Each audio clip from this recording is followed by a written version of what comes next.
Sachin तेंडुलकरनी batting करायचं काही inspiration होतं का? किंवा लता मंगेशकर यांना गाणं म्हणायचं काही इन्स्पिरेशन? ऑफकोर्स घराण्यात असेल, पण ते असलेलं त्यांना सहज दिसलं आणि त्यांनी ते सहज त्यांची सिस्टीम डेव्हलप केली. जर त्यांना इन्स्पिरेशन असतं, तर त्यांनी कॉपी करायचा प्रयत्न केला असता. सचिन तेंडुलकरनी कुणाला तरी कॉपी करायचा प्रयत्न केला असता. बट त्यांनी स्वतः they led by then example of themselves. जसं मी पेटंट आणले किंवा मी नवीनच सिस्टीमच जगातच कुणी बोलत नाही. जगात काय म्हटलं जातंय, jack of all master of none. Jack of all master of none. त्यापेक्षा तू एकच काहीतरी घे, एकच कर आणि मग बाकीचं बघ.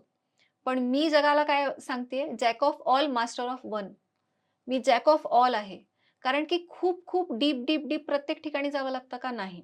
तुम्हाला 1 किंवा 2 ठिकाणीच डीप जायला लागतं. पण आपण लाईफ जगतोय ना, हे आपलं आयुष्य आहे. हं. आणि जर आपल्याला माहिती नसेल, की ते कसं जगायचं, मेंटल लेयर काय, इमोशनल काय, फिजिकल काय, एन्टाइटीज म्हणून काहीतरी असतात.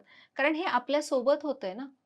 तर आपल्याला सगळ्या गोष्टींचं ज्ञान असणं आवश्यक आहे, ॲटलीस्ट स्वतःबद्दलचं. हं. मग ते मी सोपं केलंय तुम्हाला मास्टर कोड्स देऊन.